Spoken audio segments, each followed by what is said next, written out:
You know, we're gonna pop in first time Mondays. Y'all know we go over. So today's discussion, Jazz is okay to be on. So today's discussion is all about how accountable people embrace judgment. And the first thing when we having sessions with our builders, first thing we like to have them think about is when you think of all the cliches in the world, who does it benefit? So in the same scenario, when you think of who doesn't want to be judged, who does lacking or not wanting to be judged benefit?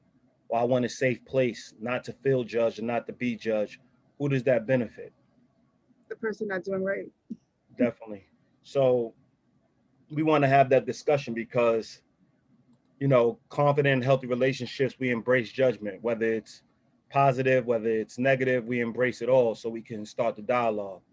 We're not saying that people are judging us fairly at all times, but we got to decipher whether it's fair judgment or unfair judgment. And obviously, unfair judgment is prejudgment without having all the facts. So, Jerry, when you think of, being an accountable person and being judged, what do you think of? Do you really run from it?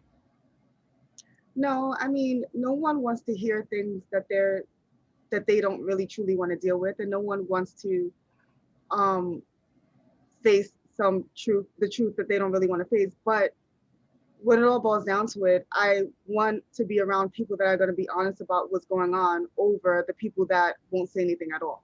So although, being judged and people pulling your card or checking you on certain behaviors that are not that are unlike you or unlike the person that you said you wanted to be is not always the easiest pill to swallow. But I prefer that than someone believing that they have an opinion about me and not express it, or express it when they're upset, or believe that, everyone's human and I should be able to do what I want to do, but really truly they think what I'm doing is wrong.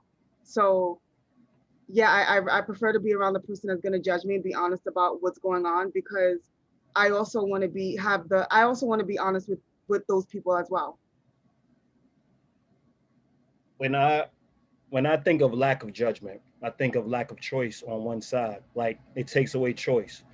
So we can't have honest discussions without truly, you know, having judgment in those discussions, because nobody really wants to hear all the things they're not when a person's upset. You want to hear it through the course of dialogue, through the course of life, through the course of days. And soon as something happens or something's occurring that you don't agree with, we shouldn't be able to have the dialogue without one person feeling like they're being judged, or one first person feeling like they can dictate when they're feeling unsafe, or when they're feeling, like the space is not the greatest space to have open dialogue and things of that nature. It cuts off the line of communication and it hurts the relationship. So when we talk about embracing judgment, we have to first understand judgment is just evaluating the people that come in and out of your life, evaluating people's behavior, evaluating agreements. It's renegotiating agreements. It's all kinds of facets to judgment. It's positive judgment. You're pretty today. You look nice today. And there's negative judgment. I don't want to be around you because you steal. I don't want to be around you because, the company you keep is not up to par. I might not drink. You drink. We have different vices, things of that nature. And I think where the whole line comes from was we shouldn't judge who lives or dies. Like that's where it becomes the extreme. But when it comes to relationships and filtering people through our lives, we all have people we're not hanging out with. We all have people we're not prioritizing our time with. And if you're honest with yourself, it's because you're judging them. Whether you don't like the way they look, whether you don't like the way they act, whether you don't like the way they dress, whether you don't like the company they keep, whether you don't like a family member of theirs or a friend of theirs, regardless, you're assessing the situation and deciding if you want to join or not join the situation. Well, I agree. Like, we make judgment calls every day. From the minute that we wake up, we're making a judgment call. So I think that, people need to be more like comfortable saying that I'm judging. because like you said, it's not always a bad judgment. It's not always bad. You sometimes your judgment calls are good judgment call. You know what I mean? And it's funny when people embrace us giving compliments, but people don't embrace when we don't agree with something. And I think that, it has to go both ways. You can't just, well, you can, but you shouldn't want to be around people that only want to hear the good in every situation. You know what I mean? And you can call them optimistic or positive all you want, but it's not realistic, right? So I think that it's really important that people are comfortable owning that we make judgments every single day.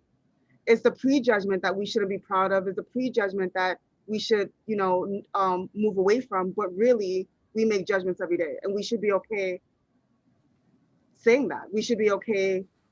We should be comfortable doing it. Yeah, I was gonna say, particularly in these conversations, it always brings me back to when you have kids. Anytime you're teaching your child how to behave a certain way, you're making a judgment.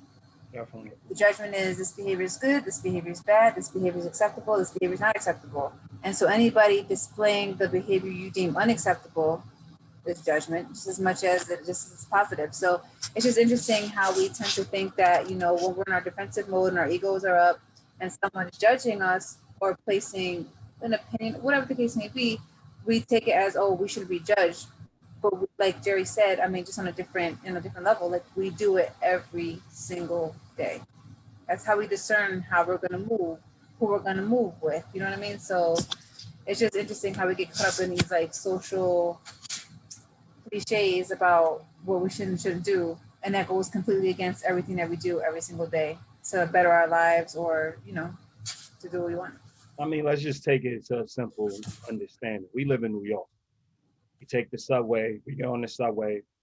Somebody that is on the subway didn't wash, isn't clean, laid up on the subway,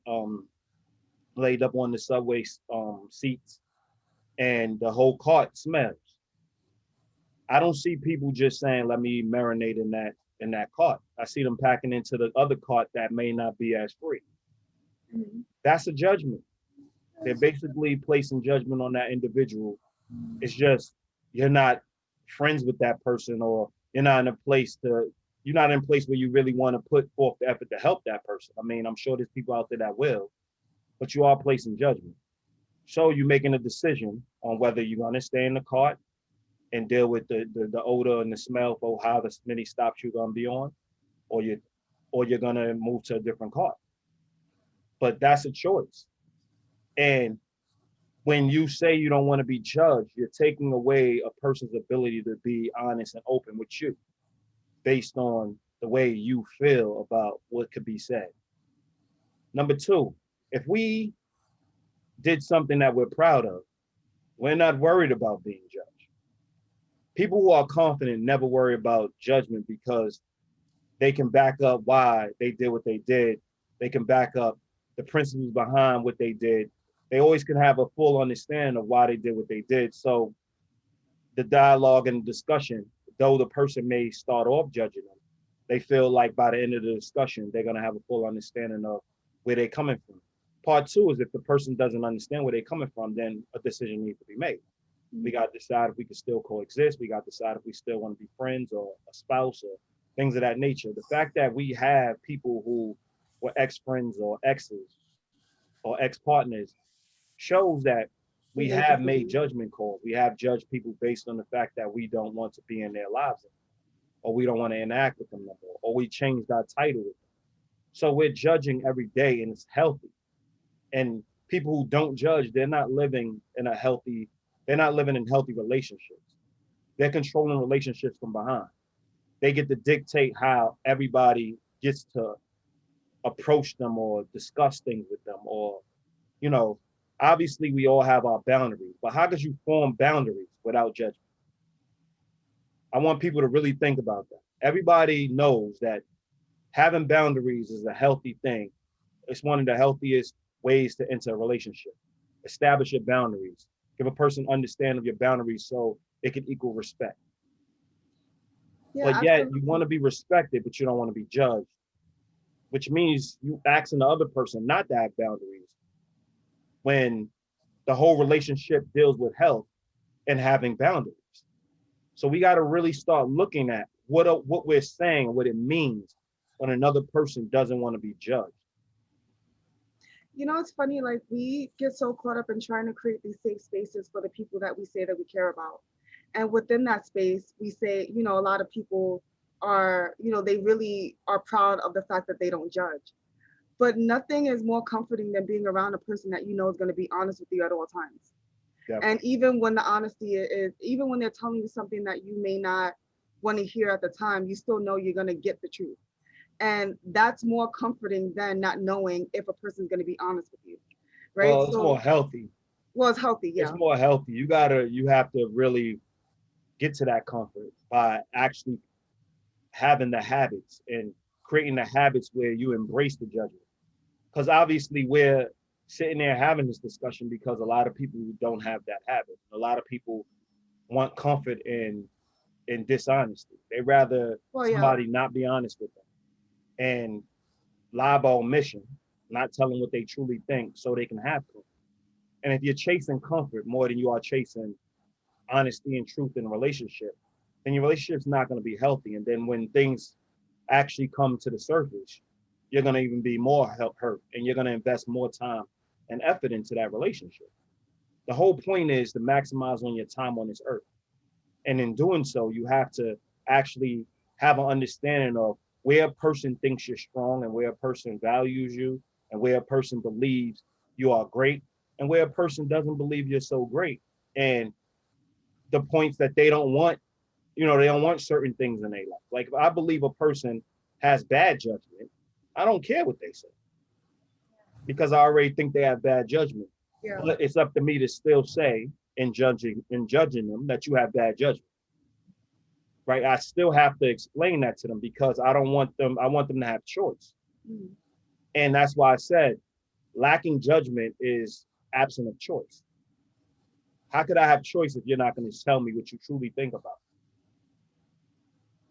You're always creating these, you always believe the safe places is a judge-free zone versus the safe places has the ability to be honest and open and get through. I have the patience to get through whatever issues we have, whatever judgments we put out there, and see if they're accurate and see if we want to work together to overcome them. Things of that nature. That should be your safe haven. That should be your safe space. Yeah, I agree with that. Instead of, when you create these unhealthy habits, it doesn't really allow the relationship to be as robust as it should be, because you're kind of like everyone is tiptoeing around each other. Everyone's not as honest as they could be, and it does come out in other ways. Even when you suppress it, even when you don't want to deal with it, it comes out in other ways. Not directly, hey, I believe you did ... It's, they show you through action, or maybe through, not trusting you with other things because they judged you on something that you did. If they think that you're a bad parent, and they're not saying that you're a bad parent, but yet you can never babysit their kid, that's saying something. You know what I mean? It's like stuff like that. It's like, oh, I would never send my kid over there, but yet you guys are friends, and you don't think that this person's the best parent, but yet you're not saying anything about it. Well, also the thing about that is, it's like, you have to question, like, why do you have friends or why do you have people around you? Because if you can't tell me, let's say I'm the bad parent, how will I ever get better? How will I see who I am, or the actions, like my actions and what they're causing people to see or believe or just whatever? Like, I would never know. Mm-hmm. So we're in each other's lives, and how are we really benefiting each other at this point? So I think that's another thing. It's like it really makes you question or analyze and reflect on who you have in your life too, and why they're there. I think a lot of like what you just said resonated, right? They're like, okay, I'm a bad parent. So where people like to stay away from is calling somebody, labeling them that bad parent, right? Because it's like now they can't get out of that understanding, right? Now they can't become a better parent. It now has that stigma where once you say this to an individual, they're going to be stuck in that zone, and you put them in a box. So therefore, That's where the non-judgmental labels come from. But if you are consistently showing up as a bad parent, a person needs to be able to say you are a bad parent, just like they can say you're a good parent. So Yeah. while we can put you in a box when we're saying you're a good parent, which is now because you're showing up, why would we say you're a good parent? Based on consistency, based on track record, based on the fact that you show up daily, based on the fact that you're dedicated, based on the fact that you prioritize parenting, based on the fact that you study your child, based on the fact, like there's so many dynamics. Why would we say you're a bad parent? Based on the fact that you eat when your children's not eating. Basically, you're not dressing them well, but you're going out dressed well. You're not bathing them. You're not making sure they're educated. You're not giving them the best chance to succeed. And it's not because you did it once, not because you did it twice. It's because the same way you call somebody a good parent, it's something that's happening over time. But where we say let's nip it in the bud is, as friends, soon as it's going to happen, even if I'm saying if you continue down this road, you're going to be a bad parent. That's a judgment. Yeah. So us being accountable people and us believing being accountable is important, we're not letting you become a bad parent. We're nipping in the bud as soon as we see something wrong. But the fact that there are so many people that just allow their friends to do them and allow this to occur until they're so dug themselves so deep in the hole where now you're a bad parent. They didn't give their friend a chance to succeed because they weren't willing to have the back and forth and willing to have the argument or willing to have the conflict to improve and better the child's experience and better the parents' experience. And that's what it's all about. Everything is not going to be a judgment based on negativity. But when you see negativity, it's not a relationship. It's not a healthy relationship if you can't point it out and address it so it doesn't turn into something big. And that's the whole point of being proactive and being an accountable person. Yeah, accountability is not waiting for it to happen, waiting for it to occur several times or waiting for the person to actually have the label. It's preventing them from acquiring the negative label. You know what I'm saying? So I'm getting ready to cheat. I'm going to talk to my partner, or I'm getting ready to do something that's my friends wouldn't like. I'm going to have a discussion with them before I do it. So I don't go into that realm of being that individual that a person would judge in that capacity, because I don't like how it sounds. I don't like how it looks. So why would I go and do the action that's going to actually place that label on me? So that's why we say accountable people embrace judgment, because they see I committed the act, so I deserve to be judged for the action. You can't commit the act and then say, don't judge me. I'm going to tell you what I did, but don't judge me. You committed the action. So you're going to be judged, and you have to just work to change the narrative. Because you are an accountable person. Yeah. I mean, we were taught, and I know you were taught the same thing. That friends come and go, mm-hmm. And you don't put it's like you're friends with somebody today, you may not be friends with them tomorrow. And when your friends start to have their own family, then the relationship kind of drifts. And I've learned, as I got older, that your friendships they become your family, and they are the people that are in your life who's going to keep you grounded, and they are going to judge you, they're going to support you, and they are a big part of your life. Definitely. So when, like you said, if you become a bad parent on my watch, it's because I did you a disservice. Definitely. You know what I mean? If I see you going down this rabbit hole and I didn't pull you back, then as your friend, and what I believe friendship is now, it's horrible on my part. Not only are you a bad parent, but I'm a bad parent too for allowing you to be a bad parent. Definitely. So it's that ownership of we're in this together. And if I can't have that conversation with you, if I can't, if I don't feel comfortable addressing certain behaviors, then how could are we truly friends? Not the friendship that I would want, And growing up, we were told the total opposite when it came to friends. But now my friends are my everything. So if you become a crackhead, if you're doing all these things that are not who I met you to be, and you're becoming a worse person, then it's my job and my responsibility to have that conversation with you.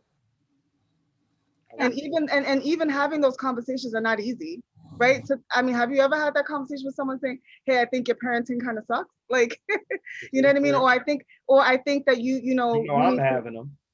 Of course you are, but I'm saying like, but it's not. You don't go in thinking like skipping into the living room like, "Hey, we got to talk," and guess what? You know what I mean? Like, it's it needs to be. You need to have the conversation, but it's not one of the conversations that you enjoy, right? Because you don't even know when you're coming at a person in an area that they may or may not be insecure in, or they may be defensive. You already know that there may be a fight, and you there go may be a knowing disconnect. I think that's what we more fearful. But you also lose the person as a friend. Of course, and you also know that no matter what it is, they are still worth the fight, right? So if you disconnect because of it, you know you did your part. If I tell you you're a bad parent and you decide, you know what, I don't want to mess with Jerry anymore because she always got something to say, you know, I did my part instead of just sitting back, not willing to have that fight with you so that you could be a better person. So just because you're the one giving the person information that they may not want to receive at the time, it's not always easy, but you put those things aside because you become a responsibility. I'm liable. Like if we're friends. Definitely. What were we gonna say, accessory. I was just gonna say, just also, it kind of takes me back to what you were saying about how, like, even if you don't say something, you see it. Because imagine me doing something, you don't agree with it, or you tell, and I ask you to back me up, and you know you're not going to, like, you're gonna be like in a situation, or like I need to mind my business, or I'm gonna like I'm not gonna be real. Or in other situations, and then my kid tells me that you do something opposite of it. Is there's a lot of situations that cause for resentment and discord, basically. So, you know, when you think about these situations, it's like you got to think like, what's worse? You know, you're gonna have all of this underlying issues, or you just you address the issue and kind of see what comes of it. Because either way, at some point you're gonna have discord. It's just what's more progressive. Like, it's just a matter of time. It's like a ticking time bomb. Yeah. Exactly. So, what do you really want to get from the situation? Yeah, I definitely would agree with that statement, because I mean, there's just so many ways we could look at judgment. But the point is, if you're trying to be an accountable person, an accountable friend, or accountable spouse, you're gonna be the person that's constantly pointing things out. How many times have you been in a friendship? I know I'm in it all the time. When I'm in a friendship and I'm the one in the group constantly pointing things out. Everybody else in the group sees it. Everybody else in the group witnesses it. Everybody else in the group, when we all walk out the house together, they're like, "Word, you were so right on that. You hit the nail." And you're hearing it all the time, but you're the one pointed out with every last person. So then the group comes together and now they're talking about you're the judgmental person, right? And I'm like, number one, y'all just place a judgment by calling me judgmental. Yeah. Right. Number two is every last person in every situation or every point I pointed out, when you weren't the person on the hot seat, you agreed with the points I was saying about the person. So yeah, everybody's in friendship survival mode or spousal survival mode that they're not living and they're not truly challenging these friends. So the distance is created with me and possibly the group because I'm trying to be the best friend I can be and hold everybody accountable and truly say, okay, if you really want to be this person that you're displaying, at least you know you have the mirror there to see, okay, I'm this person and I'm going to accept it. And then you give me a chance to accept it or not accept it. But the fact that you don't even know you're doing it at times, the fact that you don't know that you're hurting the relationship at times and people are not saying anything.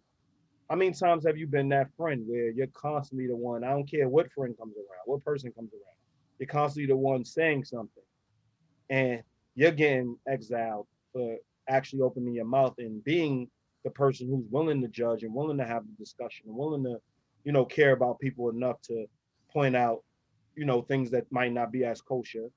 And everybody else around them still maintains the friendship. Yeah, sometimes when you are that person, it's like you're on an island by yourself, right? and you're fighting a fight that nobody truly wants to fight with you. So yeah, you look like you're the one that's nitpicking is not and is not and everyone else is like it's not that serious, but it is that serious because if we are if we're trying to coexist and we're trying to be as close as possible and have a healthy relationship, then certain conversations, certain things are needed. And like you said, everyone sees the same thing. They just don't want to deal. They don't want to put in the time. They don't want to put in the investment. They don't want to deal with the fact that they know that it may rub the other person the wrong way. So it's like, I'll let you take the heat. I don't want to be, it's like nobody wants to be you in those situations on either ends, right? Nobody wants to be the person judged and nobody wants to be the person judging. But they stay in this neutral place and it hurts the group as well because it should be if you're calling out something, then if somebody else sees it, they should say that they see it too. Because then it makes you, the person that's calling it out, look like they're the bad guy, but everyone sees what they're seeing. So it's the reality. It's just nobody else wants to put up the fight. Nobody else wants to deal with it. And it's wrong. It's definitely wrong. Like, back in younger days, I've been in situations where people are drinking, everybody's drinking, we all drinking, and you see that person that drinks a lot, and you've been that person 5-6 times taking care of that person. So you go and tell the person to stop, and then you hear somebody from the background, let them have fun, let them relax, let them unwind. And then the whole party starts chanting, let them unwind. And at the end of the night, you're gonna have to take care of this person. So you're like cutting them off. You're like, okay, we're good. Take a step back, allow the alcohol to hit, and embrace the night. Don't black out through the night. But it's gonna hurt y'all fun. 2, you're gonna be the one taking care of them. 3, there's just so many things that you're being proactive for that everybody else can care less about. But they look like the people that are in the other person's best interest because we are here to have fun. We're not here to have a parent telling us when we should stop drinking and when we should. But track record shows, a person, even if a person's new to drinking, a person had too much. And you have to be the one to be willing to step up and say, listen, you had too much. Yeah. Let's just enjoy the night. But it's always met with a group of people that's constantly saying, don't judge them. Don't stop them. Let them have fun. They're doing the easy thing, and you have to always do the hard thing. Because judgment is not easy. And being the person that's always pointing out those things is not an easy thing. It's not easy to be the one that has to be the adult in the room. But at the end of the day, if you're an accountable person and your team says they want to be accountable people, they embrace judgment. You embrace it because it's healthy. Well, you know what? And that's one thing, like growing up, I was usually that person, right? Just like pointing things out, You could talk louder a little bit. Yeah, sorry. So growing up, I was that person where, I was pointing things out, being like, hey, you shouldn't do this or whatever the case may be. And you become the parent. I became the parent that everybody was hiding from. Definitely.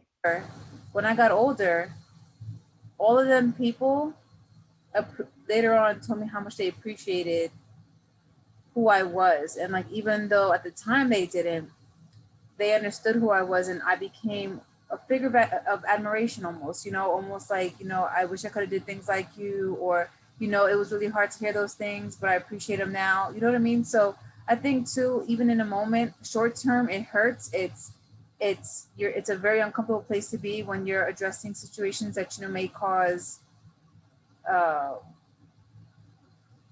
tension between you guys, like when you're calling out certain behavior. But in the long run, people really do appreciate being told the hard truths. It's just a matter of time. And that goes with what you were saying. It's just like maturity. Mm-hmm. And being able to really digest and take what people are saying instead of dealing with the emotion that you felt at the moment. Yeah, every time I hear something that I'm not ready to hear, I always try to think about how this person is giving me choice. They're giving me the opportunity to change the behavior. Because when people are done with people, when someone is done with someone else, if someone was done with me, then a lot of people, they have the conversation, but they kind of make up their mind, right? But if you're telling me that there's behaviors that I may need to improve or things that I may need to work on, it shows you that the person still wants to be in your life. You just have to make these adjustments, and not adjustments that because I'm because the person is like the judge and the jury. The adjustments because that's what that's the person they signed up for, right? They didn't sign up for the person that is doing reckless, or that has the reckless behavior, right? So that's something that I know that on my end, I always try to remember that emotions aside, that I'm given the opportunity to make things better, because we wouldn't be having the conversation otherwise. If the person gave up on the relationship, then we wouldn't even, it would be like, I'm done and this is where I'm done, and they move on. But it's if someone brought something to my attention, it's because they're like, hey, let's talk about this, and I want you to know this is going on, so we can have that dialogue, and then I can either say agree, not agree, but we're talking until we come to a place that actually makes sense. Definitely. Yeah, so the important reason why, I mean, the main reason we have these discussions is to give people the tools necessary to look and reflect on their relationships, reflect on who they are in their relationship, and really try to start working towards healthier relationships. And we are fed a lot of, because let's be honest, majority of the people want to avoid judgment. So we follow the masses when leadership is typically one or two people. Leadership is typically the minority. And they come up with a lot of the rules, they come up with a lot of regulations, they come up with a lot of the perspectives that's going to assist you and help you live a meaningful life. But to be honest, most people don't want to, they don't want to live a certain way because they think that it's going to stop their individuality. It's going to hurt their individuality. And it's going to take a shot at their identity. But judgment just allows you to really understand where you stand with people at all times. It allows you to have, when we talk about a free space, it allows you to have a free space to actually have the dialogues, actually talk, actually feel free to have discussions. And when you're ready to really invest in your relationship, you're open to have the dialogue any second, any given second. You know what I mean? And you're open to also say, listen, this is not the time right now, but we're going to revisit it, and you schedule time to revisit it. But at the end of the day, you embrace the judgment because you embrace the relationship. You understand that this relationship is going to be something that you're going to be working on for a lifetime. Anybody that understands being in a long-term relationship, they know that you're going to be putting in the work for a lifetime. So it's not going to be an argument today, no argument tomorrow. It's probably going to be discussions on a frequent level, on a frequent basis.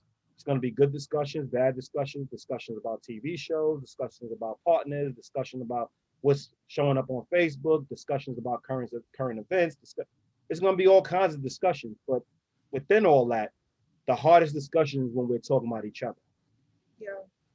That's the hardest discussion. So we have these discussions so people can start having dialogue and talking about one another and stop using outside factors to connect when you haven't yet connected through each other. And judgment is a big part of that because you want to understand people's boundaries. You want to understand what people hold dear to. You want to understand what people believe in. You want to understand right, wrong, and indifferent. You want to understand where you agree, where you disagree, and where you are indifferent. You want to have a full understanding so you're making conscious decisions in your relationship. You're making conscious decisions to be in certain relationships.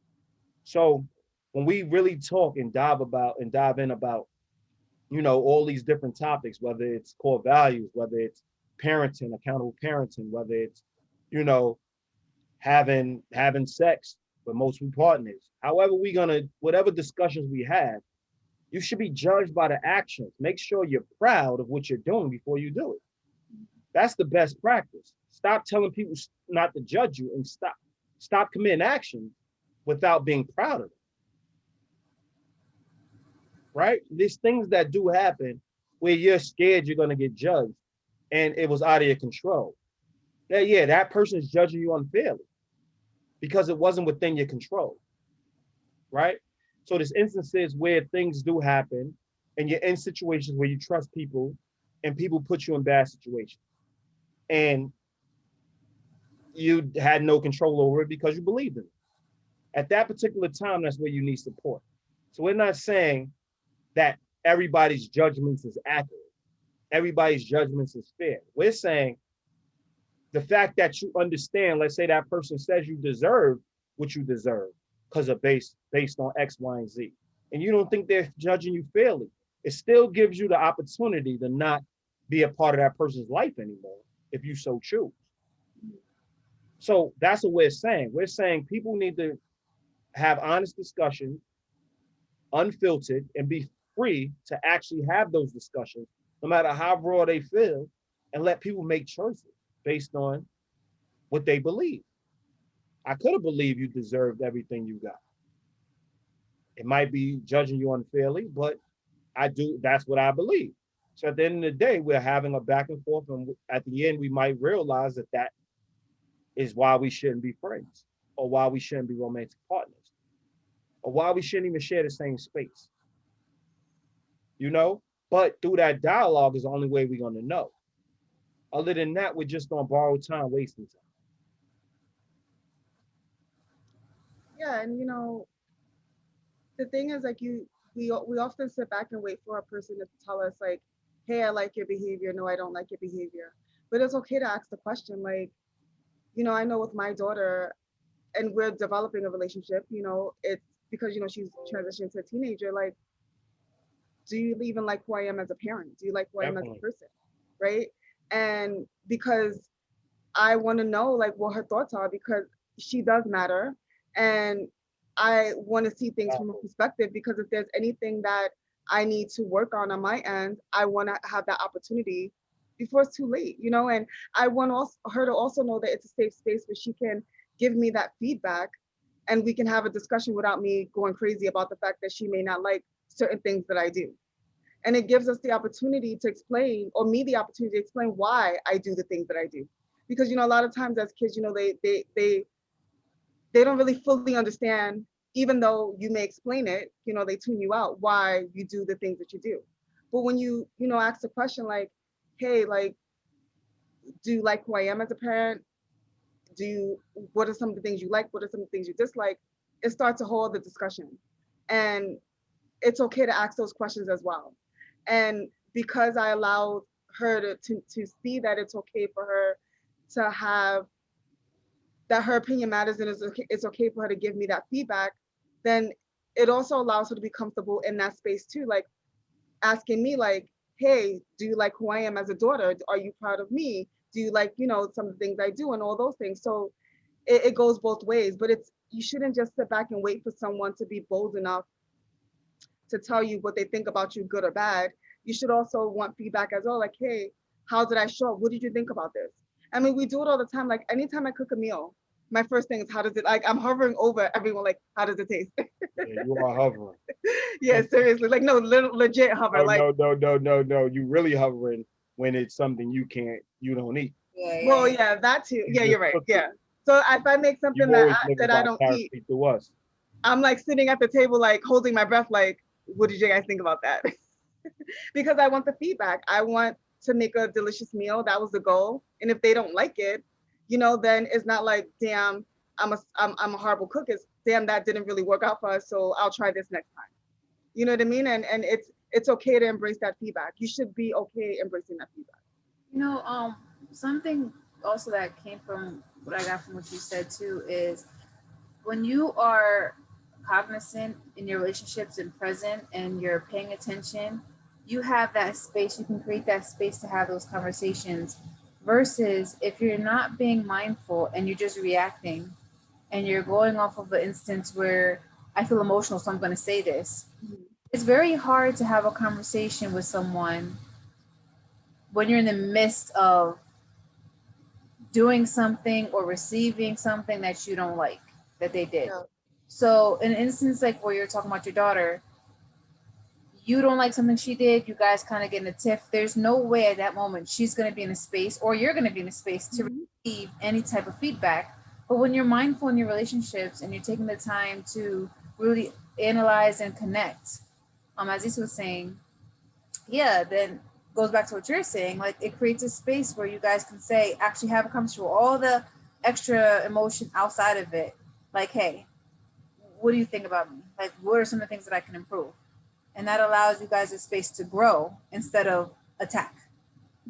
So I think that's really important. I would even take it one step further. When you are having those high volume, high intense back and forths, it can become detrimental when you're not really reflecting and coming back and, you know, self-evaluating and being accountable. But at the same time, what I learned is that it really taught me how to take a step back and really start listening to what's being said, because you don't want to always have high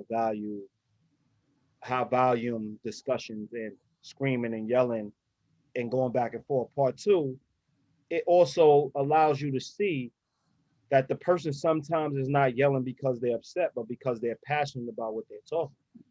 So it allows you to see what a person really holds dear to them. And if you stop looking at it from just your standpoint, or just looking at it from where you're coming from, and actually take that time to truly see that this person is truly passionate about you. Because when we really look at it, when we put in the time and effort into going back and forth, it is a sign of caring. Because what do we see in every show, every movie? I mean, from when we was born to now, is the person who walks away, the person who walks away, the person who walks away. And we're teaching people that that's okay to walk away. Is it a tactic at times? Is it something that when it gets too extreme, that can be something beneficial? Definitely. But it happens more than it needs to happen.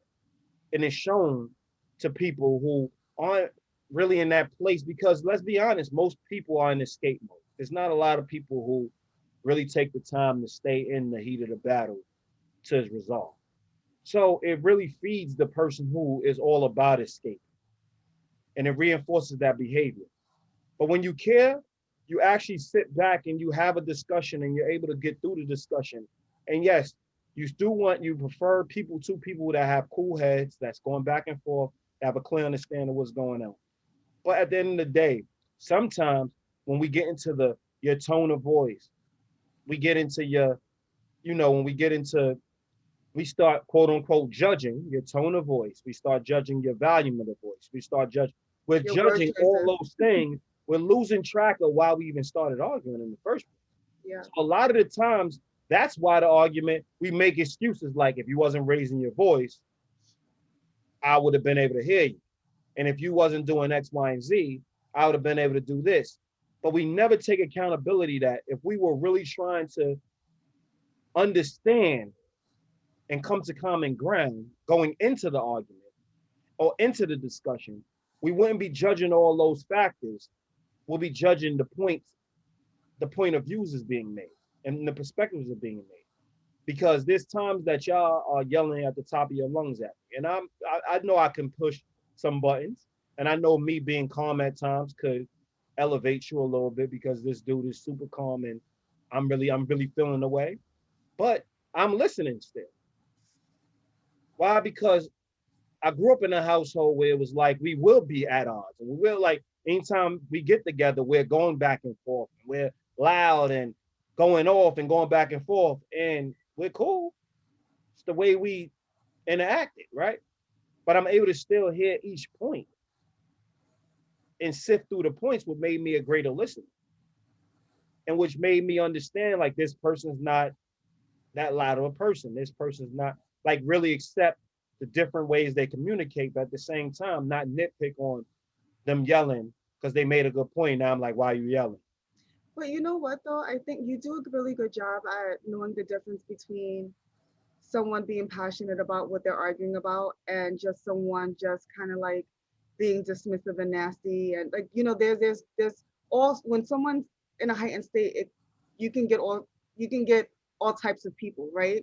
But you do a good job at really sifting through and knowing what passion is, and somebody's truly upset but they don't mean any harm, and then somebody like being on 100 and really meaning harm. They're being malicious and they're saying things that are really hurtful. Like, you know the difference, and there is a difference. So yes, to your point that you should be able to be passionate, express yourself, as long as you're not being malicious, right? As long as you're not being, you're not being nasty to the point where I got to question who you are as a person. It's like once you start doing that, then it's a whole different conversation. And yeah, the conversation does shift. But and even still, you're still really good at being patient enough to bring that person to the understanding that you're being malicious and nasty. And after this conversation, we probably won't be messing with each other. But and you taught me that like there's a difference between being passionate and then there's the malicious part of it. You know what I mean? Like it's one as an thing. accountable person, I embrace, like I just said, we're talking about it. I believe the things we talk about. I live them. Like I embrace the judgment. So when a person is arguing and being malicious and going whatever, I'm focused on the point. So what you do is you bring up the point. Why we here, here. When we started off talking about this, so this is what we have to get cleared up. Yeah. All the other stuff, we'll clear it up after we finish clearing this up. Yeah. But the point is, don't lose focus on the discussion by having the emotion of judgment, by having the I'm feeling judged, because you have to have a judgment of that person to feel judged. Mm-hmm. And that's what people are missing. Like you're judging, you're the probably the most judgmental person in the discussion. They're saying what they're saying, but the most judgmental person in the room is the quiet person in the room. You better know that because they're assessing the situation and they're placing judgments and they're placing their determination. So when you're sitting there quiet, feeling away, you're placing more judgment on the other person than they're placing on you. Yeah. Because at least they're giving you a chance to defend yourself. You're not giving them a chance at all because now it became about your emotions more than it became, or how you feeling, Judge, more than it became about the actual goal we're trying to accomplish. I'm saying when you embrace judgment and you really create those good habits, you understand this is your friend. You understand you're looking at a spouse. You understand that these are people who love you. So you don't even go into that zone where you're feeling away. You're focused on common ground. How can we get through this issue we're having? Or is the person valid in what they're saying? Because if you're judging me unfairly, then I'm gonna say you're judging me unfairly. I'm not gonna say don't judge. I'm gonna say right now you're judging me unfairly and have a clear understanding of how they're judging me unfairly. Because when we're having a discussion, I'm looking at all the things you have done for me versus what you just did. That might have been negative. So I'm not gonna just, oh, you did this, and that, and that's who you are. Because that can't be who you are if you have done multiple things for me that's positive. So when you judge them fairly, you're still having the discussion where you understand that this person has been a positive force in your life, but they did something that hurt you. They did something that crossed the line. They did something that may have caused problems within the relationships, and you're addressing it. You can't turn that person, when you start addressing them, that person can't turn around and say, well, I'm feeling judged. You did something to me. How you feeling judged? You did something to X, Y, and Z. How you feeling judged? How you decide that you're the center of the universe at this point? Because I've never seen a person feel judged that did something positive to a person. I think that's what's really important about what you're saying too, because it goes back to your beginning question. It's kind of like, who are these people who are saying, let's not judge? Because oftentimes it's the person who did wrong, who feels maybe even some guilt or remorse, or who's just embarrassed at the fact that they got caught or that they realized what they did. And I want you to cater to me.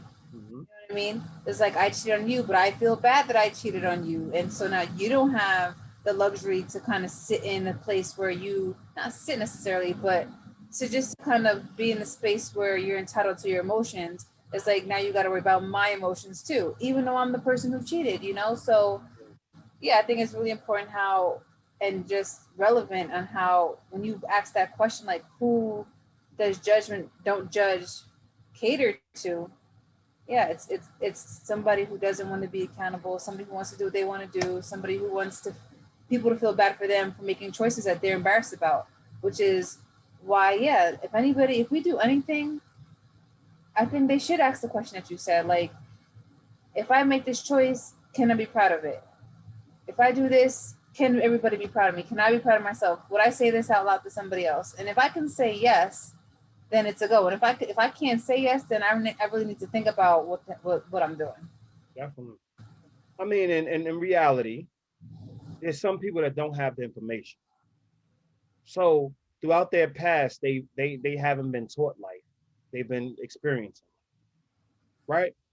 But to that point, they're gonna probably connect with other people who have been experiencing life. A person that has been taught life may interact with them if they're ready to be accountable and learn how to learn from life and be taught life versus experiencing life. But you got to understand, every time people are making choices of who they want in their life. So rejection will come with that.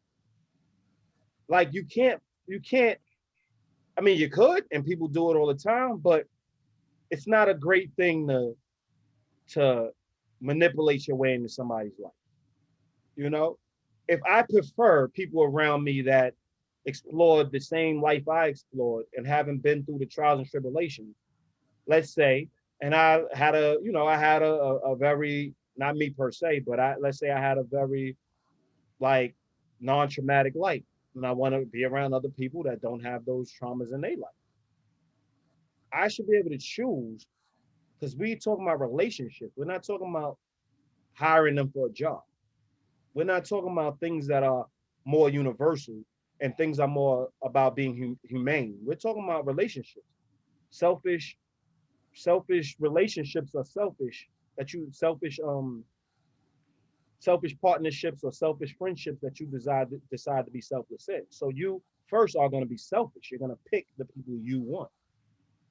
So just because you've been rejected, don't now make this person a bad human being. They chose somebody else over you. So we have to understand we are a product of our lives.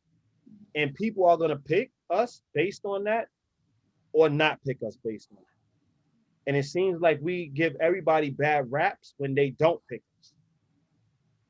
When you're the last person being picked in gym class. But everybody wants the best chance to succeed. So they're going to pick the best basketball player in the gym class first. And that's the reality of it. And what do? You can take that and say, I'm going to become a better ball player and move up the ladder in the gym class. Or you now can sulk and have a whole bunch of friends who are in that same frame of thinking. And then y'all kind of boost each other up in that sense. And y'all live in that realm. Because none of y'all really want to practice and work hard to be the best basketball player in the gym. You know, too, like, I think that example, it also shows how, like, we have to be empathetic to really understand what it is to be in a situation when someone is pointing something out. Because even in that situation, right, if I'm a good athlete, absolutely, I know what it's like to not want to have to pick somebody who's not going to really contribute to my team. Definitely. And in the same regards, if I'm somebody who doesn't really, who's non-athletic, then yeah, you know what it's like to not be picked. You know what I mean? So even in that regard, like being on both ends of the spectrum or not, you can pretty much understand why, like, you know, if I was like good in science or something, I'm not going to pick the athlete who don't know much about nothing to be my team. Oh, what are you saying? Just athletes are dumb. I know that was really cliche of me, but yeah, you get the drift. You know what I mean? So you're not gonna pick a person that can possibly. You're trying to use the analogy. You're not gonna pick that same athlete that's not good in science. You're gonna pick exactly another person who's. You know what I mean? So, and that shows you, like, it includes judgment, but we need to really empathize, not sympathize, but empathize, so that we can get a clear understanding that we're judging all the time for our best benefit. And if we happen to be on the other end of the stick, that gives us a moment to take a second and to kind of reflect on why am I at this point right now? What is this person saying to me? Because on the other end, I would be saying it to them, or I would feel the same way. Or you'd be overcompensating by picking somebody who's not that good. Exactly. Just to be kind. Yeah, just to look a certain way. So what we're saying in a nutshell is, be accountable And I think you gave us, that's a great point to end with. Like, we talk about empathy and not sympathy, right? Because that means pity, right? We talk about empathy. And empathy just means both people trying to understand the other person's point of view so we can come to common ground. We can't just keep on understanding the poor person's point of view without understanding the rich person's point of view. We always use that analogy when we have a discussion. I might not get a pair of sneakers. A rich person might not get a new Porsche. They're used to getting new Porsches. I'm used to getting a new pair of sneakers. We both feel the same emotion. But because I never had a Porsche, I'm looking at them like, at least you have cars. At least you got sneakers. They're looking at me like, yeah, but I'm used to getting cars the same way you're used to getting sneakers. So we need to understand that maybe we're in two different stratospheres, but we have the same emotion. We're feeling the same thing at the same time. Disappointment, hurt, anger. We're feeling the same thing. So when we're empathetic and we fully have a clear understanding, we're not just looking at and asking people to understand our emotions. We also got to ask them to understand. Also have to understand other people's emotions, which allows us to judgment allows us to understand and be empathetic, because now we have a full understanding of what's going on based on the information given and based on our ability to make a determination based on the information given. So, if you're going to be accountable in your relationships, embrace judgment. We just had a whole hour discussion about it. And, if you want more information, we have messages on the moves about judgment. We have, blogs about judgment.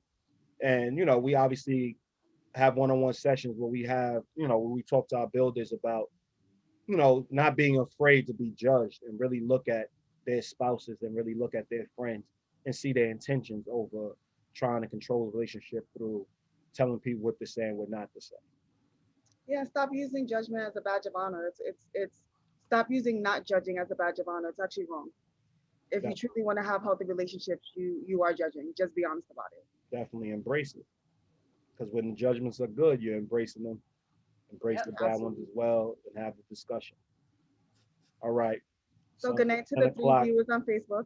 Yes, good night, everybody. And it's been a great discussion. If you stumble upon it, share it and let us know. Drop a comment and let us know what you think. Definitely. Bye.